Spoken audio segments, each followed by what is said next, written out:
Hi friends, welcome to cinema mafia. இன்றைக்கி நம்ம என்ன படத்தை பற்றி பார்க்க போகிறோன்னா 2012 ரிலீஸ் ஆன ஜாங்கோ அப்படிங்கிற படத்தை பற்றி தான் பார்க்க போகிறோம்.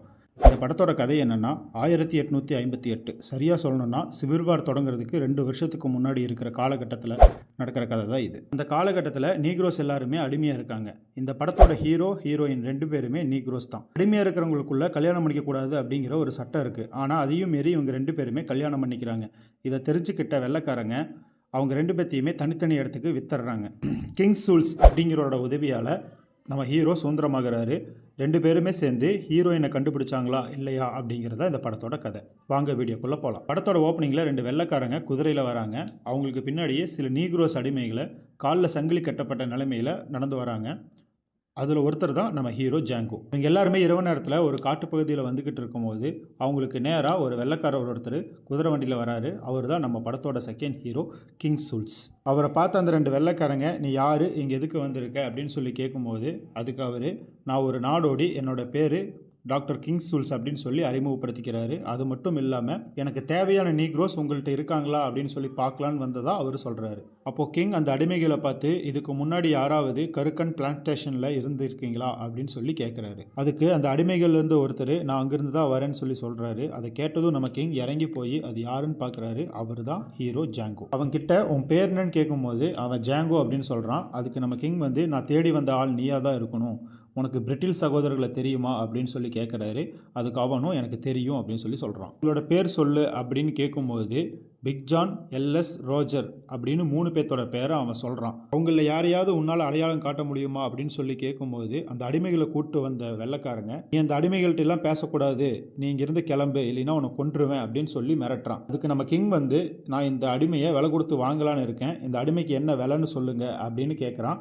அதுக்கு அவங்க வந்து, இந்த அடிமையை நான் உனக்கு விற்கிற மாதிரி இல்லை, நீ இங்கிருந்து கிளம்பி போயிரு அப்படின்னு சொல்கிறாங்க. அந்த சமயத்தில் கிங் வந்து தான் வச்சிருந்த துப்பாக்கி எடுத்து ஒருத்தனை சுட்டு கொன்னுறான், இன்னொருத்தனோட குதிரையை சுட்டுறான். அந்த குதிரை செத்து கீழே விழுந்ததுனால அந்த குதிரை மேலே இருந்த ஒருத்தன் எணிக்க முடியாமல் குதிரைக்கு அடியில் மாட்டிக்கிறான். அதுக்கப்புறம் ஹீரோட்ட, நீ போய் செத்தவனோட ட்ரெஸ் எடுத்து போட்டுக்கோ, அவனோட குதிரையும் எடுத்துக்கோ அப்படின்னு சொல்லிட்டு அங்கே கீழே விழுந்து கிடந்தான்ல அவன்கிட்ட போய், நான் இந்த அடிமையை விலைக்கு வாங்கிக்கிறேன், இவனோட விலை $125 அப்படின்னு சொல்லி அந்த பணத்தை எடுத்து அவன்கிட்ட வீசிட்டு 2 பேரும் அங்கேருந்து கிளம்புறாங்க. போகும்போது மீதி இருந்த அடிமைகிட்ட, நாங்கள் போனதுக்கப்புறமா உங்களுக்கு இங்கேருந்து தப்பிக்க 2 வழி தான் இருக்குது. ஒன்று, உங்கள் எஜமானை தூக்கிக்கிட்டு நீங்கள் வந்த வழியிலேயே 37 மைல் போனீங்கன்னா அங்கே ஒரு ஹாஸ்பிட்டல் இருக்குது, அங்கே அவரை சேர்த்து அவரை காப்பாற்றிட்டு அவர்கிட்டயே நீங்கள் அடிமையாக வாழலாம். இன்னொன்று, நீங்கள் உங்கள் எஜமானை சுட்டு கொன்னுட்டு இங்கிருந்து தப்பிச்சு போயிடலாம் அப்படின்னு சொல்லிட்டு அவங்களோட கை விலங்குக்கான சாவியை அவங்கள்ட்ட வீசிட்டு அங்கேருந்து கிளம்பி போகிறாங்க. அந்த அடிமைகளும் அவங்க கையில் இருந்த விலங்கை ஓப்பன் பண்ணிவிட்டு கீழே இருந்த துப்பாக்கியை எடுத்து அவங்க எஜமானை கொண்டுட்டு அங்கேருந்து அவங்களும் போயிடுறாங்க.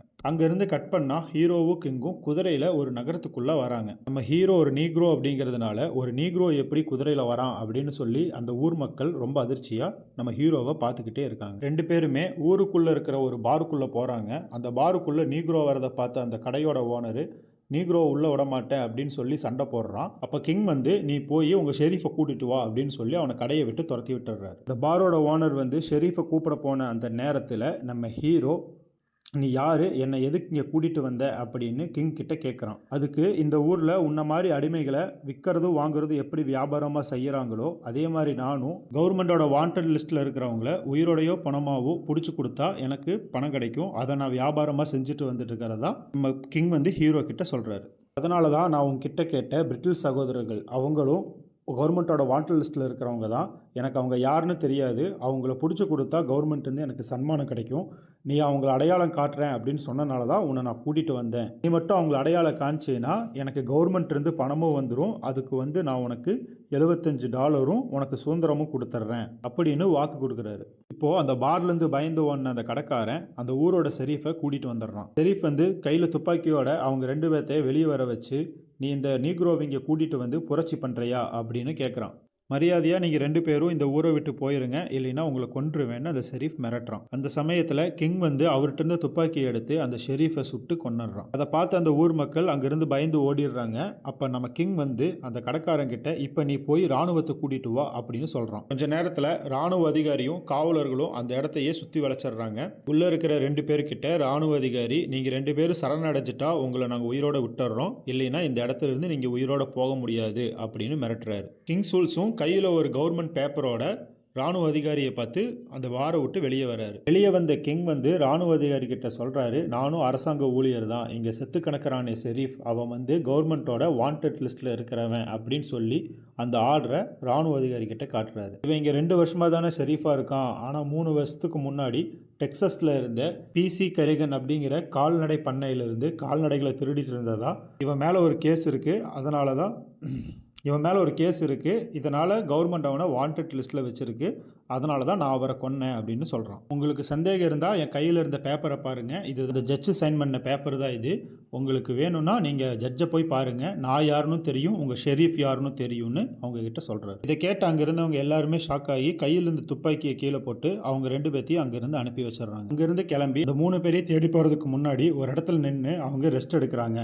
ரெஸ்ட் எடுக்கிற இடத்துல கிங் வந்து ஜாங்கோ கிட்ட கேட்குறாரு, அவங்க 3 பேரை கொன்னதுக்கப்புறமா உனக்கு $75 சுதந்திரமும் கிடச்சிரும், அது கிடைச்சதுக்கப்புறமா நீ என்ன பண்ண போகிற அப்படின்னு கேட்குறாரு. நான் என் மனைவியை தேடி கண்டுபிடிக்கணும், அவளுக்கும் என்ன மாதிரியே சுதந்திரம் வாங்கி தரணும் அப்படின்னு ஜாங்கோ சொல்கிறாரு. இதை கேட்ட கிங் வந்து அடிமைகளுக்கு கல்யாணம் ஆகாதில்ல அப்படின்னு ஆச்சரியத்தோட கேட்குறாரு. அப்போது சின்னதாக ஒரு ஃப்ளாஷ்பேக் ஓப்பன் ஆகுது. அதில் வந்து ஹீரோவையும் ஹீரோவோட மனைவியையும் ஒரு வெள்ளைக்காரன் கட்டி போட்டு அடிக்கிறான்.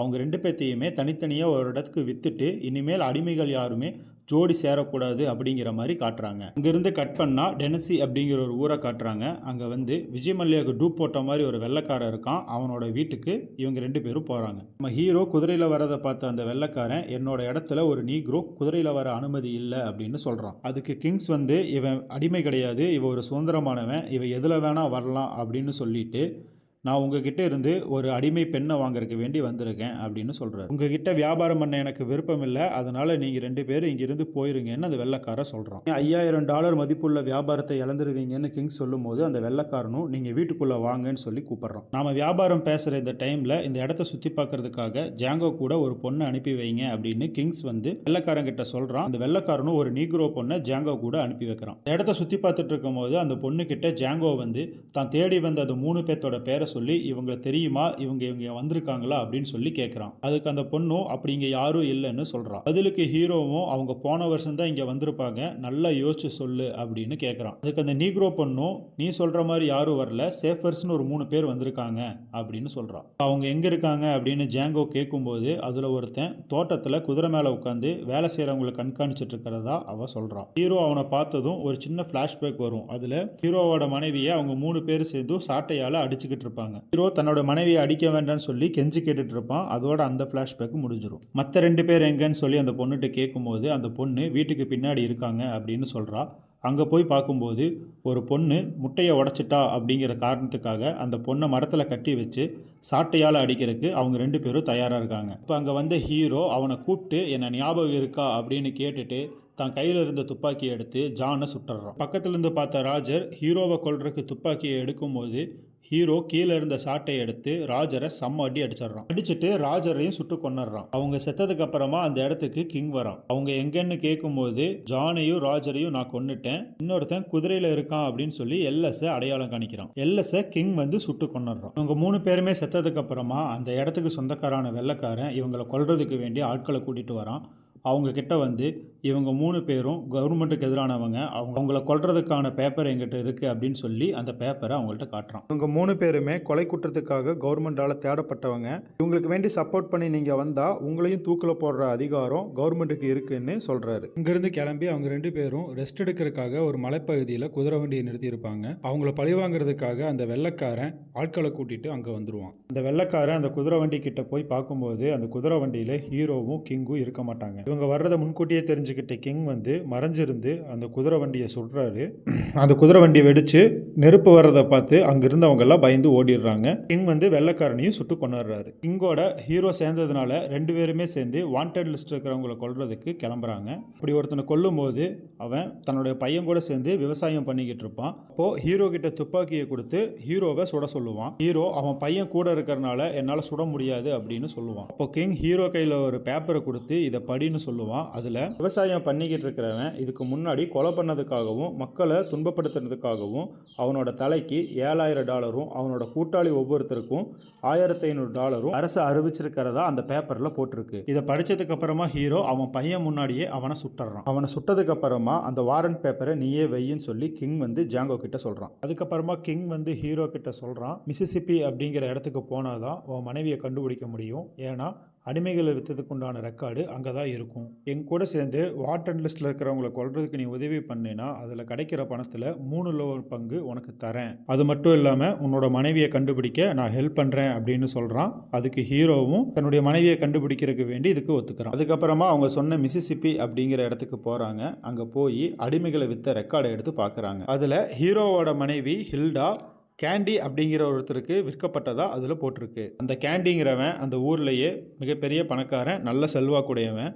அவங்கிட்ட உங்ககிட்ட இருக்கிற அடிமையை நான் வாங்க வந்திருக்கேன் அப்படின்னு சொல்லி கேட்டால் அவன் தரமாட்டான். ஏன்னா அவனுக்கு லாபம் அதில் கம்மி தான். அதனால் அவங்கிட்ட மல்யுத்தம் பண்ணுற அடிமைகளை வாங்க வந்திருக்கேன், அதுக்கு 2 மடங்கு பணம் தரேன் அப்படின்னு சொல்லி தான் உன் மனைவி இருக்கிற இடத்துக்கு போக முடியும். அதுக்கு நீ மல்யுத்தத்தை பற்றி எல்லாமே தெரிஞ்ச மாதிரி நடிக்கணும். உன்னோட ஆலோசனைனால தான் நான் மல்யுத்த வீரரை வாங்க போகிறேன் அப்படின்னு சொல்லி தான் உன்னை நான் அவங்க கிட்ட கூட்டிகிட்டு போக போகிறேன்னு கிங் வந்து ஹீரோ கிட்ட சொல்கிறான். 2 பேரும் சேர்ந்து கேண்டி இருக்கிற இடத்துக்கு போகிறாங்க. அங்கே கேண்டிகிட்ட வந்து உங்ககிட்ட இருக்கிறதுலையே பெஸ்ட்டான மல்யுத்த அடிமை தான் எனக்கு வேணும்னு சொல்லி கிங் வந்து கேண்டி கிட்ட கேட்குறான். அதுக்கு கேண்டி வந்து பெஸ்ட்டாக சண்டை போடுறவனை உங்களுக்கு கொடுக்க முடியாது, நான் சொல்கிற அடிமை தான் நீங்கள் வாங்கிட்டு போகணும் அப்படின்னு சொல்கிறான். அதுக்கு ஹீரோ, நீ கொடுக்குறவனை எல்லாம் என்னால் வாங்க முடியாது, உங்கள்கிட்ட யார் பெஸ்ட்டாக இருக்காங்களோ அவன் தான் எனக்கு வேணும், அதுக்காக நான் உனக்கு $12,000 தரதா ஹீரோ சொல்கிறான். அதை கேட்டு கேண்டி அதிக பணம் கிடைக்குதுன்னு சொல்லி ஒத்துக்கிறான். அங்கிருந்து அவங்க 2 பேர்த்தையும் அவனோட இடத்துக்கு, அதாவது ஹீரோவோட மனைவி இருக்கிற கேண்டி லேண்ட் அப்படிங்கிற இடத்துக்கு கூட்டிகிட்டு போகிறான். அந்த கேண்டி லேண்டுக்கு போய்கிட்டு இருக்கும் போது கேண்டியோட அடிமைகள் ஒருத்தன் தப்பிச்சு போயிருப்பான். அவனும் ஒரு மல்யுத்த அடிமை தான். தப்பிச்சு போனதுக்கு வேண்டி நாய்களை விட்டு கடிக்க வைக்கிற சமயத்தில்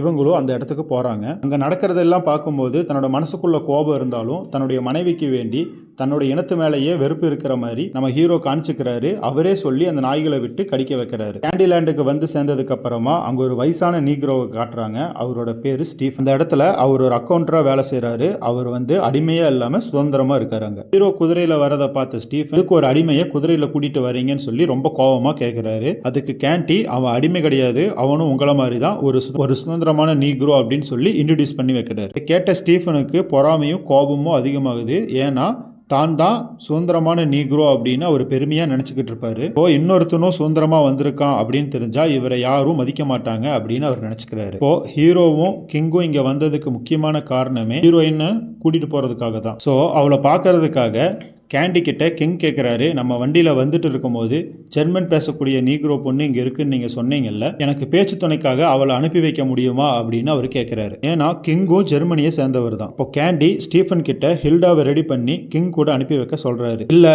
ஹில்டா நேற்றுக்கு நைட்டு தப்பிச்சு போக பார்த்தா, அதனால் அவளை பிடிச்சிட்டு வந்து இங்கே இரும்பு பெட்டியில் அடைச்சி வச்சிருக்கிறதா ஸ்டீஃபன் சொல்கிறாரு. பரவாயில்ல, கிங் வந்து என் கூட பிஸ்னஸ் பேச வந்திருக்காரு, அதனால் அவர் கேட்டதை என்னால் இல்லைன்னு சொல்ல முடியாது, நீ அவளை ரெடி பண்ணி கிங் கூட அனுப்பி வை அப்படின்னு சொல்லிட்டு கேண்டி வந்து வீட்டுக்குள்ள போயிடுறாரு. கிங்கோட ரூமுக்கு ஹில்டா வரா. இப்போ அவள்கிட்ட, உன்னை பார்க்கறதுக்காக தான் நானும் உனக்கு வேண்டப்பட்ட ஒருத்தரும் ரொம்ப தூரத்துலேருந்து இங்கே வந்திருக்கோம், அது மட்டும் இல்லை உன்னை இங்கேருந்து காப்பாற்றி கூட்டிகிட்டு போக தான் வந்திருக்கோம் அப்படின்னு சொல்கிறாரு. இப்போ தான் ஹீரோ ரூம்குள்ளே என்ட்ரி ஆகிறாரு. ஹீரோவை பார்த்ததுமே அவரோட மனைவி ஹில்டா மயக்கம் போட்டு கீழே விழுந்துடுறாங்க. கட் பண்ணால் அடுத்த சீனில் கேண்டி, ஹீரோ, கிங்கு அப்புறம் இன்னும் கொஞ்சம் சில பேர் உட்காந்து டின்னர் சாப்பிட்டு இருக்காங்க. ஹில்டா உட்பட சில அடிமை பெண்கள் அவங்களுக்கு சாப்பாடு பரிமாறிட்டு இருக்காங்க. அங்கே மல்யுத்த சண்டை போடுற அடிமைகளை வாங்குறத பற்றி அவங்க பேசிக்கிட்டு இருக்காங்க. அங்கே கேண்டி சொன்ன மல்யுத்த வீரருக்கு $12,000 தர முடியாது, $9,000 தான் தர முடியும்னு ஹீரோ சொல்றாரு. அதுக்கு கேண்டி, $12,000 தரதா சொன்னனால தான் நான் இந்த பிசினஸ்க்கு ஒத்துக்கிட்டேன், $9,000 தர முடியாதுன்னு முடிவா சொல்லிடுறேன். அதுக்கு கிங்கும், நான் $12,000 வாங்குறதுக்கே நான் ஒத்துக்கிறேன், நான் இப்போ என்னோட அட்வொகேட்டை கூட்டிட்டு வரல, நான் இங்கிருந்து போய் என்னோட அட்வொகேட்டை கூட்டிட்டு வரேன், அது மட்டும் இல்லாமல் நீங்கள் தர்ற அந்த மல்யுத்த வீரரோட உடல் தகுதியை நான் செக் பண்ணணும், அதனால் நான் வர்றதுக்கு குறைஞ்சது 5 நாள் ஆகும் அப்படின்னு சொல்கிறாரு. அதுக்கு கேண்டியும், எனக்கு எந்த பிரச்சனையும் இல்லை, நீங்கள் தாராளமாக போயிட்டு வாங்கன்னு சொல்கிறான். ஆனால் பக்கத்தில் இருந்த ஸ்டீஃபனுக்கு ஹில்டாக்கும் ஹீரோக்கும் ஏற்கனவே பழக்கம் இருக்கிறதா சந்தேகம் ஏற்படுது. அதுக்கப்புறமா கிங் வந்து கேண்டி கிட்ட, நம்ம வண்டியில் வரும்போது ஹில்டாவை நீங்கள் விற்கிறதா பேசிகிட்டு இருந்தீங்க, நான் ஹில்டாவை நானே வாங்கிக்கிறேன், அதுக்கு உண்டான வியாபாரத்தை பற்றி பேசலாமா அப்படின்னு கேட்குறாரு. அப்போ அங்கே வந்து ஸ்டீஃபன் கேண்டி கிட்ட, நான் உங்ககிட்ட முக்கியமான விஷயம் பேசணும், என் கூட வாங்க அப்படின்னு சொல்லி கிச்சனுக்குள்ளே தனியாக கூட்டிகிட்டு போகிறாரு. உள்ளே போய் கேண்டி கிட்ட, அவங்க 2 பேருமே மல்யுத்தம் சண்டை போடுற வீரரை வாங்க அவங்க வரல, அவங்க 2 பேருமே ஹில்டாவை வாங்க தான் வந்திருக்காங்கன்னு ஸ்டீஃபன் கேண்டி கிட்ட சொல்கிறான். அதுக்கு கேண்டி அவங்க 2 பேரும் இந்த அடிமை பெண்ணுக்கு வேண்டி எதுக்கு இவ்வளோ தூரம் வரணும், அவளோட விலை வெறும் $300 தானே அப்படின்னு கேண்டி கேட்குறான். $300 வியாபாரம்னா நீங்கள் இதுக்கு ஒத்துக்க மாட்டீங்க, $12,000 அப்படின்னு சொன்னால் தானே நீங்கள் ஒத்துப்பீங்க, அதனால தான் அவங்க உங்கள்கிட்ட $12,000 வியாபாரம்னு சொல்லி உங்களை இங்கே கூட்டிகிட்டு வந்திருக்காங்கன்னு சொல்கிறாரு. உண்மையிலே அவங்க மல்யுத்த வீரரை வாங்க வந்திருந்தா உங்களுக்கு ஏதாவது அட்வான்ஸ் கொடுத்துருப்பாங்கல்ல, அப்படி ஏதாவது கொடுத்தாங்களா அப்படின்னு கேட்குறாரு. அதுக்கப்புறம் தான் கேண்டி தான் ஏமாந்தது அவருக்கு தெரிய வருது. அவர் அங்கிருந்து கொலவெறியோட மறுபடியும் ட்ரைனிங் ஹாலுக்கு வராரு. அதுக்கப்புறம் அவங்க 2 பேர்த்தையும் கன் பாயிண்ட்ல நிறுத்தி அவங்கள்ட்ட இருந்து ஆயுதங்கள் எல்லாத்தையுமே கேண்டி வாங்கிடுறான். அதுக்கப்புறமா ஹில்டாவை கூப்பிட்டு கேண்டி உட்கார வச்சு, இவளை நீங்கள் இந்த கேண்டிலேண்டை விட்டுட்டு கூட்டிகிட்டு போகணும் அப்படின்னா நீங்கள் சொன்ன $12,000 தான் இவளோட விலை. இவளோட விலை உங்களுக்கு அதிகமாக தெரிஞ்சதுன்னா சட்டப்படி பொருள் யாரோடதோ அவங்க அந்த பொருளை என்ன வேணால் செய்யலாம் அப்படின்னு சொல்லி ஹில்டாவை ஒரு சுத்திலால் அடிக்கிற மாதிரி மிரட்டி, இப்போ சொல்லுங்கள் $12,000க்கு ஹில்டாவை வாங்குறீங்களா இல்லையா அப்படின்னு சொல்லி மிரட்டுறான். அவங்களும் பயத்தில் $12,000க்கு வாங்குறதா சொல்லி அப்போவே அந்த பணத்தையும் கொடுத்துட்றாங்க. ஹில்டா இங்கிருந்து போகிறத நினச்சி சந்தோஷமாக இருப்பாள். ஹில்டாவை வாங்கிட்டு அங்கேருந்து கிளம்பும் போது ஹேண்ட் ஷேக் பண்ணிட்டு போங்க அப்படின்னு சொல்லி கேண்டி கிங்கிட்ட சொல்கிறான். அதுக்கு கிங் வந்து, இனிமேல் நான் உன்னை மீட் பண்ணக்கூடாதுன்னு நினைக்கிறேன், அதனால் உனக்கு நான் ஹேண்ட் ஷேக் பண்ண முடியாது அப்படின்னு சொல்கிறான். இதை கேட்டு கோபமான கேண்டி, இவர் எனக்கு ஹேண்ட் ஷேக் பண்ணல அப்படின்னா ஹில்டாவை கொன்னுருன்னு அவனோட ஆட்கள் கிட்ட சொல்கிறான். அதனால் ஹேண்ட் ஷேக் பண்ணுறதுக்காக பக்கத்தில் போன கிங்கு தங்கிட்ட இருந்த சின்ன துப்பாக்கியால் கேண்டியை சுட்டு கொன்னுடுறாரு. இந்த படத்துலேயே இதுதான் முக்கியமான சீன். இதை பார்த்த கேண்டியோட ஆட்கள் கிங்கை சுட்டு கொண்டுடுறாங்க. கிங்கை கொண்டுட்டாங்கிற கோபத்தில் பக்கத்தில் இருந்த துப்பாக்கி எடுத்து நம்ம ஹீரோ அங்கே இருக்கிற ஒவ்வொருத்தரையாக சுட ஆரம்பிக்கிறான். கேண்டியோட ஆட்களும் அதிக பேராக வந்துடுறாங்க. நம்ம ஹீரோட்டு இருக்கிற கன்னில் இருக்கிற புல்லட்டு முடிஞ்சிருது. அதனால் ஒரு இடத்துல போய் பதுங்கிடுறான். இதுக்கிடையில் ஸ்டீஃபன் வந்து ஹில்டாவை பிடிச்சி வச்சு கன் பாயிண்டில் நிறுத்திடுறான். நீ வெளியே வரலைன்னா உன்னோட மனைவியை நான் கொன்றுவேன், அப்படி நீ வெளியே வந்துட்ட அப்படின்னா உங்கள் 2 பேர்த்தையும் நான் எதையும் செய்ய மாட்டேன் அப்படின்னு ஸ்டீஃபன் சொல்கிறான். வெளியே வந்த ஹீரோவை அவங்க பிடிச்சிடுறாங்க. அடுத்த சீனில் ஹீரோவை தலையில கட்டி தொங்க விட்டுறாங்க. அவனை பார்க்க வந்த ஸ்டீஃபன் கேண்டியோட சிஸ்டர் வந்து உன்னை பெரிய பிஸ்னஸ் மேனுக்கு வித்துட்டாரு, இனிமேல் நீ வாழ்க்கை ஃபுல்லாக அடிமையாக தான் இருக்குன்னு சொல்கிறான். இப்போ போகிற இடத்துல நீ இங்கே இருந்த மாதிரி சுதந்திரமாலாம் இருக்க முடியாது, ஒரு வார்த்தையை எதிர்த்து பேசினாலும் உன்னோட நாக்கையே அறுத்துருவாங்க, அந்த அளவுக்கு மோசமான ஆளுக அவங்க. ஹீரோவோட சேர்த்து இன்னொரு 3 பேர்த்த அந்த வித்தாங்கல்ல அந்த பெரிய பிஸ்னஸ் மேன் கிட்ட அனுப்பி வைக்கிறதுக்கு 2 வெள்ளைக்காரங்களோட அனுப்பி வச்சிருவாங்க. இவளை கூட்டிகிட்டு போன ஒரு வெள்ளைக்காரங்கிட்ட நம்ம ஹீரோ சொல்கிறாரு, இந்த மாதிரி கேண்டிலேண்டில் ஒரு $11,500 இருக்குது, அது உனக்கு கிடைக்கும் அப்படின்னு சொல்லி ஆசை வார்த்தை காட்டுறாரு. அதுக்கு அந்த வெள்ளைக்காரன் சொல்கிறான், எங்களை பார்த்தா என்ன உனக்கு திருட்டு பசங்க மாதிரி இருக்கா அப்படின்னு கேட்குறேன். அதுக்கு ஹீரோ, நான் உங்களை திருட சொல்லலை, இது வந்து கவர்மெண்ட்டாக கொடுக்குற சன்மானம், அந்த பேப்பரில் ஒரு குற்றவாளியோட பேர் இருக்குது, அவன் பேர் பெக்காலோ, அவனையும் அவனோட ஆட்களையும் கொன்னா $11,500 தரதா போட்டிருக்கு. அவங்க எல்லாரும் இப்போது கேண்டிலேண்டில் தான் சந்தோஷமாக இருக்காங்க, இப்போ நம்ம போய் அவங்கள பிடிச்சி கொடுத்தோம் அப்படின்னா அந்த பணம் உங்களுக்கு கிடைக்கும் அப்படின்னு நம்ம ஹீரோ சொல்கிறார். அதனால் அந்த வெள்ளைக்காரங்க இவன் கூட வந்த அந்த மற்ற அடிமைகள் இருக்காங்கல்ல அவங்கள்ட்ட போய் இவன் யார், இவன் கேண்டிலேண்டில் என்ன பண்ணான் அப்படின்னு சொல்லி விசாரிக்கிறாங்க. அதுக்கு அந்த அடிமைகள், இவன் நேற்றுக்கு ஒரு வெள்ளைக்காரன் கூட குதிரையில் கேண்டிலேண்டுக்கு வந்தான் அப்படின்னு சொல்கிறாங்க. அதுக்கு அவங்க, இவன் வந்து அந்த வெள்ளைக்காரனோட அடிமையான்னு கேட்கல, அவன் சுதந்திரமானவன் அப்படின்னு சொல்கிறாங்க. அதுக்கு அந்த வெள்ளைக்காரங்க, நேற்றுக்கு கேண்டிலேண்டில் என்ன நடந்துச்சுன்னு கேட்குறாங்க. இவங்க 2 பேருமே வியாபாரி மாதிரி நடிச்சிட்டாங்க, அதனால் அங்கே ஏற்பட்ட துப்பாக்கி சண்டையில் ஜெர்மன் வந்து கேண்டியை சுட்டு கொண்டுட்டாங்க, இவங்க 2 பேரும் வேட்டைக்காரங்க அப்படின்னு அந்த நீக்ரோஸ் சொல்கிறாங்க. இந்த வெள்ளைக்காரங்களும் ஹீரோ சொன்னதை நம்பி நம்ம பணக்கார ஆக போகிறோம் அப்படின்னு நினச்சிட்டு நம்ம ஹீரோவை விடுதலை செஞ்சிடறாங்க. விடுதலை செஞ்சதுக்கு அப்புறமா கேண்டிலேண்டுக்கு புறப்படும் போது அங்கிருந்த வெள்ளைக்கார ஒருத்தன் ஹீரோ கிட்ட உன்னோட பாதுகாப்புக்கு இந்த துப்பாக்கியை வையின்னு சொல்லி கொடுக்குறாங்க. துப்பாக்கியை வாங்கினதும் கூட வந்த வெள்ளைக்காரங்களை ஹீரோ கொன்னுறாரு. கேண்டிலேண்டுக்கு போகிற வழியில் ஒரு கேம்ப் இருக்குது, அந்த கேம்பில் பாதுகாப்புக்கு இருந்த எல்லா வெள்ளைக்காரங்களையுமே கொன்னுறாரு. இங்கே செத்து கிடக்கிற இடத்துக்கு போய் அவரோட பேக்கெட்டில் இருந்த வாண்டட் லிஸ்ட் பேப்பர் எல்லாத்தையுமே எடுத்து தன்னோட பேக்கெட்டில் வச்சுக்கிறாரு. அங்கிருந்து தன்னுடைய மனைவியை வச்சிருக்கிற ரூமுக்கு போய் அங்கே இருக்கிறவங்களை கொண்டுட்டு தன்னோட மனைவியும் காப்பாற்றிடுறாரு. இப்போ கேண்டியோட உடம்பை அடக்கம் பண்ணிட்டு கேண்டியோட சிஸ்டர் அப்புறம் கேண்டியோட ஆட்கள் எல்லாருமே கேண்டியோட வீட்டுக்கு வராங்க. அந்த இடத்துல ஏற்கனவே நம்ம ஹீரோ அங்கே இருக்காரு. அதனால தன்னுடைய மனைவியை அடிமைப்படுத்தி கொடுமைப்படுத்தினதை மனசில் வச்சுக்கிட்டு நீங்கள் எல்லாருமே ஒவ்வொருத்தராக கேண்டி கிட்ட போங்கன்னு சொல்லி அங்கே இருக்கிறவங்கள சுட ஆரம்பிக்கிறார். அங்கிருந்த நீக்ரோஸ் எல்லாம் வெளியே போக வச்சுட்டு ஸ்டீஃபனை மட்டும் தப்பிச்சு போக முடியாத மாதிரி காலில் ஷூட் பண்ணிவிட்டு அந்த வீட்டுக்கு பாம் வச்சு அந்த வீடை வெடிக்க வச்சுட்டு அங்கேருந்து தன்னுடைய மனைவி கூட ஹீரோ கிளம்பி போயிடுறாரு. இதோட இந்த படம் முடியுது.